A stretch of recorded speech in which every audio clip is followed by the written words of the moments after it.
Bismillahirrahmanirrahim. Assalamualaikum warahmatullahi wabarakatuh. Kami dari kelompok 7 mata kuliah pendidikan kewarganegaraan dengan anggota Fahri Dina Irfana Putra, Happy Laila Suci, dan Fima Buni Muazizah akan mempresentasikan esensi dan urgensi demokrasi Pancasila. A. Kehidupan demokrasi bagaimana yang kita kembangkan? 1. Menjunjung tinggi persamaan. Budaya demokrasi mengajarkan bahwa setiap manusia memiliki persamaan hakikat dan derajat sumber yang sama sebagai makhluk ciptaan Tuhan Yang Maha Esa. 2. Menjaga keseimbangan antara hak dan kewajiban. Setiap manusia menerima fitrah hak kasah dari Tuhan Yang Maha Esa berupa hak hidup, kebebasan, dan hak memiliki sesuatu. 3. Membudayakan sikap yang adil.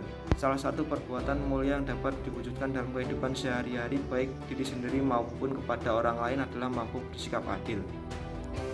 4. Membiasakan musyawarah mufakat dalam mengambil keputusan.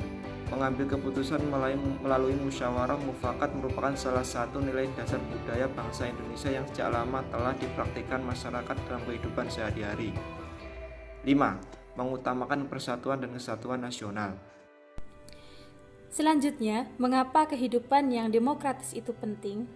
Demokrasi itu sendiri berarti persamaan hak dan kewajiban semua warga negara yang memiliki satu kesamaan atau memperoleh hak yang sama. Demokrasi sendiri berasal dari rakyat, oleh rakyat, dan pemerintahan itu sendiri dipegang oleh rakyat. Kehidupan yang demokratis itu sangat penting.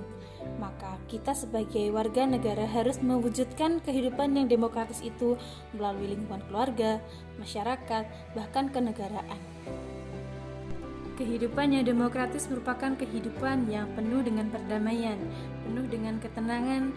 Kita hidup dengan rasa aman, tanpa ada pemaksaan. Kita bebas untuk berpendapat, kita bebas menentukan nasib kita bebas untuk menjaga bersama, saling menghormati. Kita bisa menjaga perdamaian dan kita tetap memiliki rasa tanggung jawab serta menjaga ketertiban bersama. Yang pertama, kita akan membahas kehidupan demokratis dalam lingkungan keluarga. Apa yang perlu kita lakukan untuk menanamkan nilai demokratis pada lingkungan keluarga? Yang pertama antara lain meningkatkan rasa tanggung jawab antar anggota keluarga. Yang kedua, terhindarnya keluarga dari konflik yang bisa memicu adanya pertengkaran. Yang ketiga, kita memberikan motivasi, kita memberikan dukungan kepada keluarga, saling mendukung, saling menerima, saling menghormati perbedaan yang terdapat dalam keluarga. Yang keempat, memberikan rasa kasih dan sayang yang setulusnya yang penuh kepada keluarga, terutama anak yang sangat memerlukan didikan kita sebagai orang tua. Yang selanjutnya, bagaimana sikap yang demokrasi itu terwujud di kehidupan masyarakat. Tentu kita tahu kita merupakan makhluk sosial, sehingga kita perlu landasan yang baik untuk bersosial itu sendiri. Bagaimana peran demokrasi untuk mewujudkan itu? Yang pertama, tentu kita menjadi rasa sayang kita kepada sesama itu besar. Toleransi. Yang kedua, terjalinnya komunikasi yang baik antar sesama. Yang ketiga, kita terbebas dari kekerasan dan perdamaian. Kita menjaga perdamaian dan keamanan. Yang keempat, kita meningkatkan rasa gotong royong. Dan yang kelima, kita terbebas dari rasa curiga karena demokrasi itu sifatnya terbuka. Selanjutnya, bagaimana peran demokrasi dalam kenegaraan? Tentu ketika kita membahas tentang kenegaraan, kita akan menjumpai banyak sekali perbedaan yang untuk tujuannya disatukan. Disinilah peran demokrasi itu. Peran bagaimana kita harus menjalani kehidupan yang demokratis. Terhindar dari pemecah belah, kita guyup rukun untuk membangun negeri ini. Apa saja peran demokratis dalam kenegaraan? Yang pertama, meningkatkan tanggung jawab kita terhadap negara. Banyak sekali perbedaan, banyak sekali argumental dari kita masing-masing, namun tujuan kita sama, untuk tujuan yang kita sepakati bersama. Yang kedua, komunikasi yang baik antar warga negara Indonesia. Yang ketiga, terhindarnya ancaman yang dilakukan oleh pejabat kepada pejabat, pejabat kepada rakyat. Selanjutnya C, yaitu penerapan demokrasi dalam memilih pemimpin politik dan pejabat negara.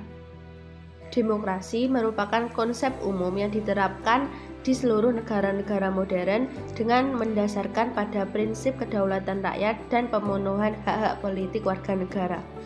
Perwujudan demokrasi salah satunya diwujudkan melalui terselenggaranya pemilihan umum sebagai sarana legalitas dan legitimasi suksesi pemerintahan. Pemilihan umum dalam pandangan Samsudin Haris merupakan salah satu bentuk pendidikan politik bagi rakyat yang bersifat langsung, terbuka, massal, yang diharapkan bisa mencerdaskan pemahaman politik dan meningkatkan kesadaran masyarakat mengenai demokrasi. Pemilu adalah wujud nyata demokrasi prosedural. Demokrasi tidak sama dengan pemilihan umum, namun pemilihan umum merupakan salah satu aspek demokrasi yang sangat penting yang juga harus diselenggarakan secara demokratis. Oleh karena itu, lazimnya di negara-negara yang menamakan diri sebagai negara demokrasi mentradisikan pemilu untuk memilih pejabat-pejabat publik di bidang legislatif dan eksekutif baik di pusat maupun daerah. Demikian yang dapat kami sampaikan. Apabila terdapat salah kurangnya, kami mohon maaf yang setulus-tulusnya. Wabillahi taufiq wal hidayah wal hidayah. Wassalamualaikum warahmatullahi wabarakatuh.